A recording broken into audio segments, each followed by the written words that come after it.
welcome to the Mindset Michelle TV show. And we're so excited to have you joining us again for another fabulous episode of the Mindset Michelle TV show. Today's extra special guest is the fabulous and the wonderful Danielle Dobson. Hello, Danielle. Hi, Michelle. Hi, everyone. Great to be here.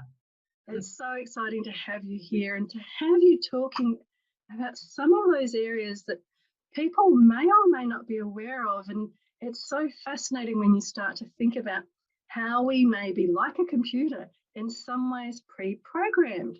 Now, Danielle, for those of you that may not have heard of this fabulous woman, is the founder and CEO of the Code Connections, and she's the author of Breaking the Gender Code. So she has lots of coding background, but not in the IT way that some people may be thinking, but in that coding of how we come to be who we are for our expectations, beliefs, and experiences. But enough of me telling you about Danielle. Danielle, please share who you are and how you came to be doing such interesting things with the people viewing. Oh, thanks, Michelle. Thanks for that lovely introduction. Who am I? Wow, that's a big question, and it's quite philosophical, really. Who am I? I've been trying to work that out my whole life, so I'm still not 100% sure. I'm still working it out. But essentially, if we talk about roles, I mean, that's sort of a good way to help people understand a bit more. So I'm an author, as you mentioned, of Breaking the Gender Code, and I'm a mother of, actually I call myself a lead parent and family CEO of 3 boys, two of them teenagers and one a teenager. And also I'm a coach, an advisor, a speaker, a facilitator, but also I'm a community contributor. I'm a friend, a partner, all those sort of things. And I guess I bring all of that together in terms of, what I do in terms of leading and supporting at the same time. So that's how I kind of describe myself, and someone who is a risk taker, a code breaker, someone who doesn't really just accept things without, a sense of that I've understood that there's meaning and purpose behind things. So that's a blessing and a curse, I guess. So I guess that's how I'd sum myself up. And in terms of my work, that was the other question, was it? Well, I think people may be more interested because understandably, you meet somebody, you get married, you have kids, but how did you come to be working in that area of calling yourself like a code breaker and working in this code area? It's not like a university degree or something that you can go and specifically study. Coaching, etc. I think people understand as well. But I'm sure they're interested. How did you come to specialise? What was it about your background or your experiences that led you to be working in this space? That's such a good question. And would you believe that I was actually a CPA? So I was actually working in the corporate world. That was where I was professionally raised. So all those years, probably like 15 years or so ago, I was a CPA to where I am now. Like if someone had said that way back then, that I would have thought, what do you mean? What are you talking about? That's nuts, because also a lot of the businesses that I worked for were engineering services, and mining. So I worked on a steel mill, a steel site in Italy, in the middle of Italy for a bit. I worked in the UK, in America, in Pittsburgh, which is also big for steel, and I had a stint in China for a bit, down in Melbourne. That's where I started. So, and it was interesting, when I was in that space, I didn't really sense any discrimination or barriers based on my gender. And I think that had a lot to do with the way that I was brought up, because I think I'm a code breaker from way back. When I was in primary school, in the Catholic faith, there's something called your first Holy Communion. Typically, girls wear lovely white dresses. This is back in the 80s, and sometimes veils and with lace and all that sort of thing. And to me, it just didn't make sense. It wasn't what I normally wore, because I was always outside kicking the footy with my brothers, AFL football, or playing cricket or riding bikes, but it just doesn't make sense. So if you look at the photo of everyone gathered of our year level, I was the one with the short hair, a blue dress with white polka dot, and blue suede shoes. I knew I liked you for some reason. You're reminding me of my own. I went to a Catholic high school and we had a debutante ball, which is similar to like a coming out or a year 12 party sort of thing. And exactly the same. Everybody was in these big white flowing ball gowns, and I wanted a blue dress because it matched the colour of my eyes. Yes, of course. Well, that makes sense, Michelle. And it's all this white, and there I am in blue because it matched the colour of my eyes. Oh, I love that, and I can just imagine you with the short hair and yep, just standing there, just okay. It's just like, yep, this is where I'm meant to be, and this is the lay of the land. You know, I didn't feel different or strange. And then, other things as well, like at my school as well, primary school, girls had to wear dresses. And I said to my mum, this doesn't make sense, because how am I supposed to kick the football at lunchtime or run around or do things with my friends with this dress on? Plus, it's cold in winter. So we worked together with her support to get pants bought in. And once again, it's in the 80s, so it was quite ahead of our time for girls, because it just didn't make sense. So there's that. And also I played AFL football in my brother's team, poor thing, because I've got two younger brothers, and we're quite close in age, 16 months. And you know what? I wasn't really committed to playing AFL, all the time as a sport, because I love netball and tennis and other things. But I wanted to prove that I could do it. So I got my dad was the secretary of the club, so I got him on board. I spoke to the coach, and I played AFL. So, and I actually played ruck, because girls at that age, that's the person who's in the centre who jumps up really, usually the tallest in the team. And because girls mature more quickly, I was the tallest in the team, so I got that coveted position. And I remember my first ever match. It was against Belgrave. They're black and white, Collingwood colours. And he said, we're up against each other facing off, and he says to his teammate, this will be easy. This girl, I can beat her. And I'm like, I'll show you. And, of course, I got the ball. But I just played for 5 games to get my participation trophy to prove that I could do it. It was, and no girls played. There was no girls in the whole competition, in the team. There was a girl who was 2 years older than me, Tracy. She was a trailblazer. So she laid the path.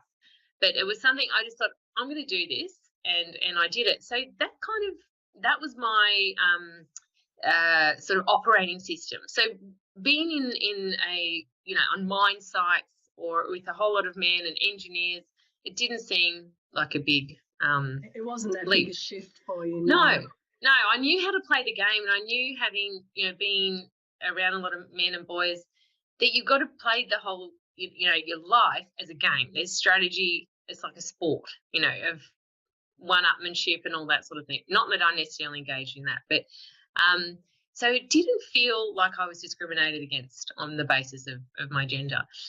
And the last company that I worked for was a Silicon Valley-based company in the US. And one week I was in corporate America. The next week I was a mum.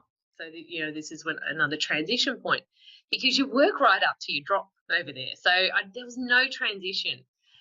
And there was this huge, big awakening for me when Alex came, my first son. And it sort of hit me, and I reflected back, and I thought, all of this work that I've been doing, it's not hitting my meaning and purpose, ticking my meaning and purpose boxes. Looking after this child here just seems like the thing that I have to do. And it was in the privileged financial position to do so. So that's what I did. And I'll tell you, Michelle, I have never felt so on fire, so on purpose, and so in the right place than when I was doing that with Alex, his mum at home.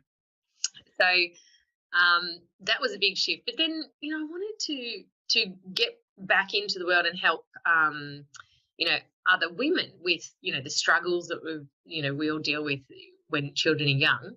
So always been in fitness and health. I thought, why don't I become a personal trainer? So I trained as a personal trainer. I've done Cert 3 and 4 in personal training, set up my little business, DNA Energize, outdoor fitness, and I specialise with women with pelvic floor weaknesses, and women who've just had babies. And I love being part of that transformation. I just loved it. But I didn't want to be How did that then lead into the what you're doing now with the code work and changing people's experiences and beliefs and backgrounds? Well, I saw that. I guess I was just. I wanted to make sense and find out why is it that women struggle to prioritise their self-care and health and fitness. And so that's when I became a wellness coach. I looked at the psychology, and then a well-being executive coach. It just sort of progressed, and I could see increasingly with my clients that they were feeling, burnt out, exhausted, anxious, and then also not being able to prioritize their well-being. I'm like, what's behind this? What is it? And I was struggling with this tension too, and feeling that you're not doing well enough at work, not doing well enough at home, feeling like you're failing at both. So it's all these crazy things that were going on. I'm like, that code breaking, that making sense of everything. It's like, what is going on here? I've got to find out. So that's when I started interviewing women who are leading at work and leading at home as lead parents and men in senior roles, CEOs, CFOs, entrepreneurs, politicians, journalists. And that's coaches. How you came to be doing what you're doing now, which is absolutely fascinating. And I'm sure, we could talk for quite a lot longer about that, but I'm keen out of all of that to really understand with, the AFL, or I had images of Flashdance when you talked about Pittsburgh, the industrial scene, all the way through to mine sites and CPA and Silicon Valley. And then, of course, the fabulous having children and finding another really deep purpose of life. But out of all that, if you were to say and share with people what it is that success means to you, with that very deep and passionate background that you so beautifully shared with us, what do you think then success means? And this is such a brilliant question, because this is exactly what I work on with my clients, and I have done for some time. So success looks and feels differently for all of us, right? So for yourself, so not so much about what you're doing with your clients, but for you, when you get up in the morning or when you look back on your life, what does success mean for you? Well, it's a sense of fulfillment. So, and I think it was Aristotle, it was before Aristotle, but this sense of this eudaimonia, I think that's how you pronounce it. So this sense of living a virtuous life. So living in accordance with your values and what's most important to you. So for me, it actually doesn't look like a plan as such, like a visual ticking boxes around, like the wheel of life or anything like that.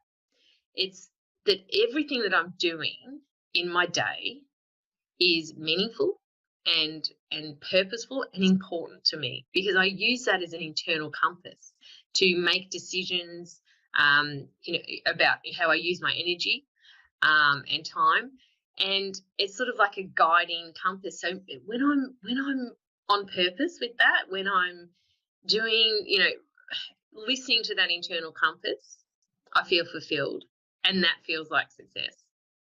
Fabulous. And that's such a beautiful way of explaining it and encapsulating it. I really love the idea of that internal compass, where when you're on point and on purpose and helping you to guide your energy and your attention and your focus and your money and everything throughout the day, that is a beautiful way of actually describing it. And I think then, given the time, and people really would love to know, with such a incredible background, and you touched on some of the key themes around, the tensions as a mother, as a business owner, as a this, as a that, but also the tensions of, being in a male environment but not feeling like you're any different. And so sometimes people may be expecting you to say that, there was problems or there was this or that, but for you there wasn't any. So kind of the opposite of what other people may, again, have as a bias or something that they think of because of your experiences in those areas. But I'm keen given that all of that then created the code or the algorithm of who you are, your background and your blueprint, if you like, with those experiences and expectations and beliefs then of going forward, what key tools or tips have you used to then create this successful mindset? I love that internal compass is a great example, but what other tools do you use to keep building on that successful mindset? Great question. And I just need to clarify one thing around that, because I know the whole story is huge, but everything turned for me when I listen to other people, so their suffering. So listening to the stories of discrimination, power imbalances, poor treatment, unequal distribution of labour professionally and personally. So that triggered in me to, from a research project to a mission. And that's why I do the work I do. So I understand I've had a different experience, but other people don't. And the lens that I want to see the world through is very different to the way the world is. So I'm trying to make that better for other people. And in terms of the tools, so I think it's interesting. It's been building over a lifetime, and I've been thinking about it recently a lot. And I think because I've been so self-reliant my whole life and independent, I rely on me. I'm the buck stops with me. So I've got to invest in myself, and I think one of the biggest things is that we can all do, and what's worked for me is self-compassion. So I feel like I have a lot of self-compassion. So I don't have an inner critic. It's usually external critics. There's two people in particular who I will not name, and it's stuff that they've said that goes off in my head. But I have an inner coach. So I think it's like if I tear myself down, who else is there that's going to help me? So it's that, self-compassion, building that, self-compassion muscle. I think that allows you to be truly and authentically compassionate with others. So I think it's that self-compassion. Another one is... Just before you go on, I think that self-compassion, I really agree with that as a very important tool. And whether it's external things like a pandemic or this or that or a flood or fire, especially being based in Australia, we have lots of natural kind of elements that we're dealing with, and having that compassion for that sense of overwhelm that I'm sure many of your clients are feeling at the moment as well, whether it's a war overseas or a this or that sense of overwhelm with, is there going to be a normal? What can I control? What can't I control? And many of those elements around that self-compassion are many times things are just out of your control. And so it's just letting go. And I love that serenity prayer of, changing the things you can, and letting go of the things you can't. And then the compassion to know the difference, because that very much, especially when there's so much external like you're describing, you can't necessarily do anything about that. And those inner voices, aren't they amazing? Love the way you talk about the inner coaches, dealing with the inner critics. Yes. So that's Absolutely. a really good tool and a really good way of explaining how people can create that, especially that inner dialogue and that inner mindset around it. And what other fabulous tools would you suggest? Well, leading on from what you've just said, actually, Michelle, I think one of the biggest things is acceptance. So you've actually said that there about what you can control and what you can't control. And I think it's the big things, and then it's the little things. It's like the little things, accepting what, our current context, who we are, and just, those little environmental niggles that we don't really like, accepting those, and that builds our acceptance muscles for these big things. And I guess I sort of think about that in the sense that, when I speak to people and they say, no, we don't just accept it. Acceptance doesn't mean approval, right? But what acceptance means is that you can focus your energy and attention on dealing with what is, rather than fighting it. So anytime we're kind of fighting something mentally, emotionally, physically, we're using up energy. And it's energy that we could be redirecting to dealing with what we have, so our current context, and looking at the resources we do have that we can use. So I think that acceptance is a key. I completely agree, and I love the way you linked it into energy then, because what I talk about quite a lot is about getting into the flow, and Mm, many people spend a lot of energy fighting against things that aren't just necessarily going their way, and it is difficult sometimes when so much of society celebrates people kind of going against the flow and winning and achieving and this and that.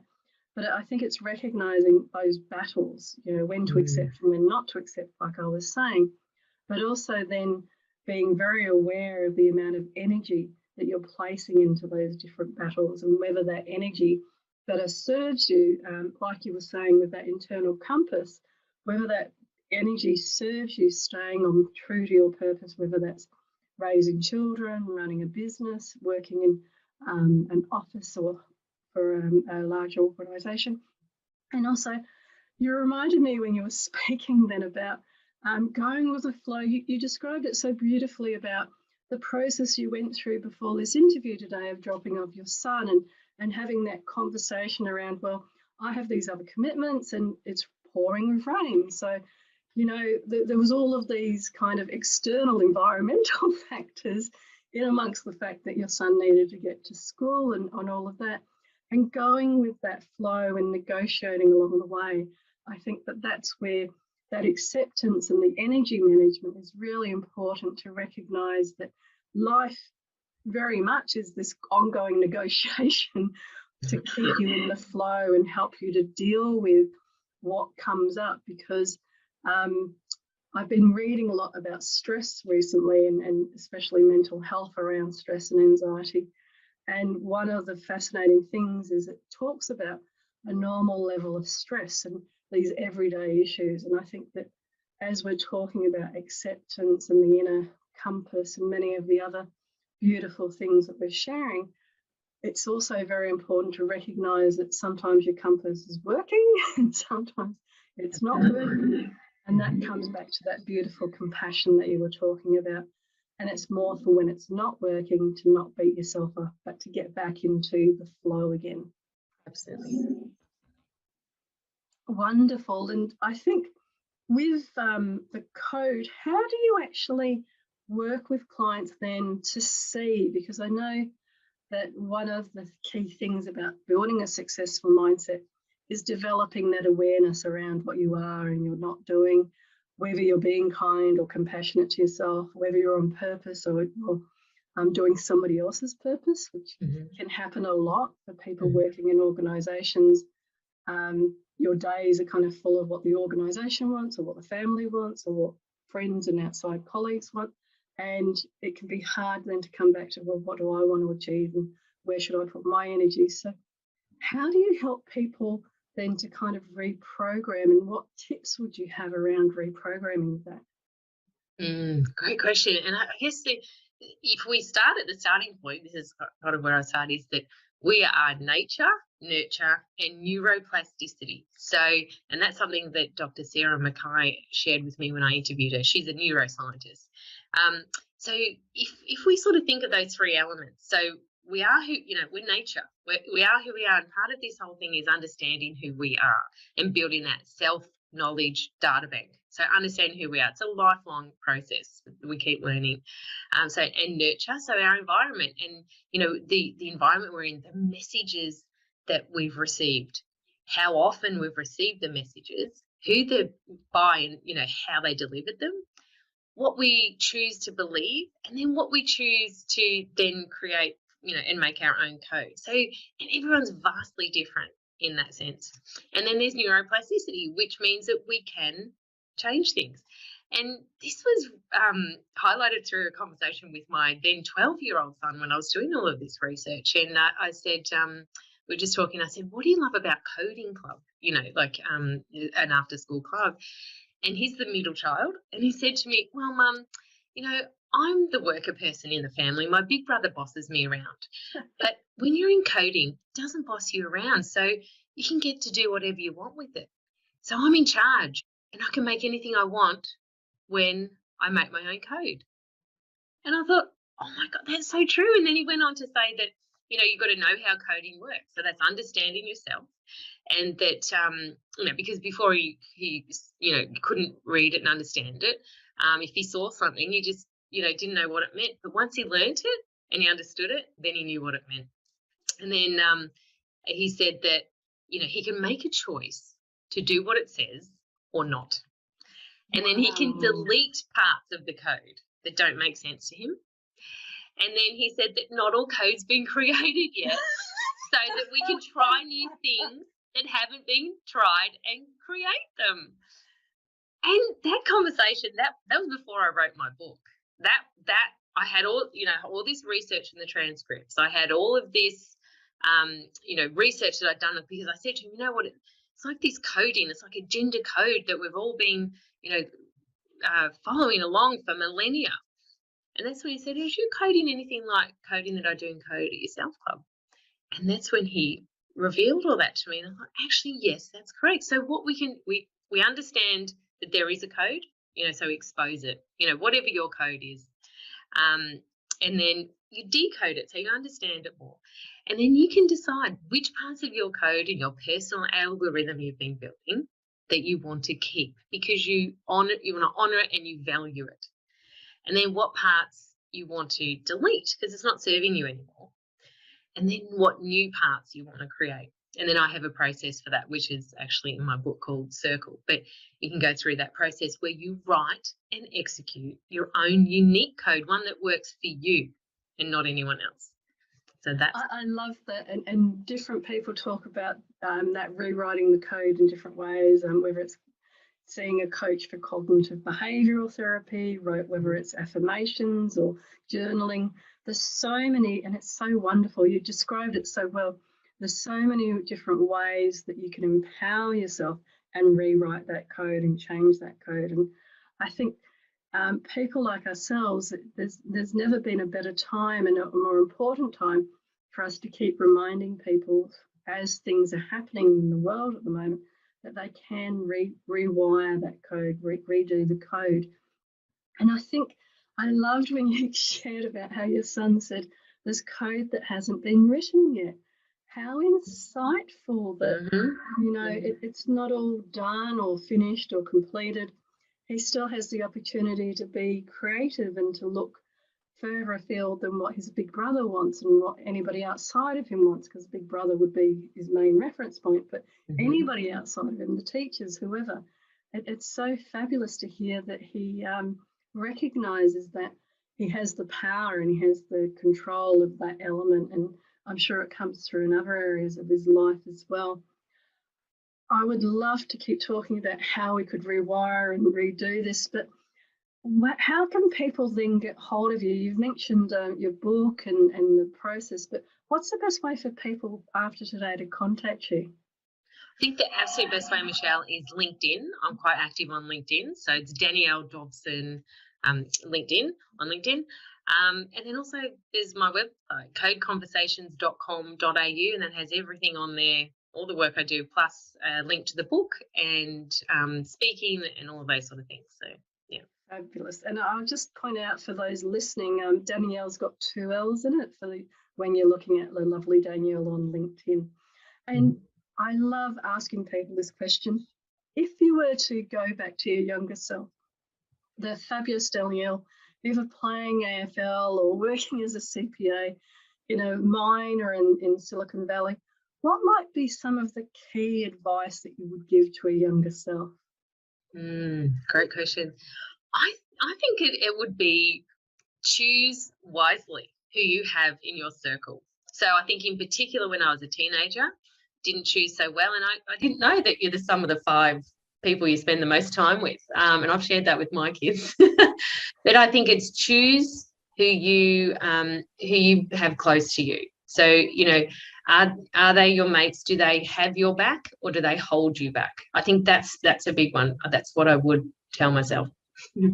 I love that, and that makes so much sense. Do they have your back or do they hold your back? And what a wonderful way to end this session today. So thank you so much for being on the show today, Danielle. You're welcome. It's so great. It went so quickly. It does. It's amazing how quickly half an hour goes.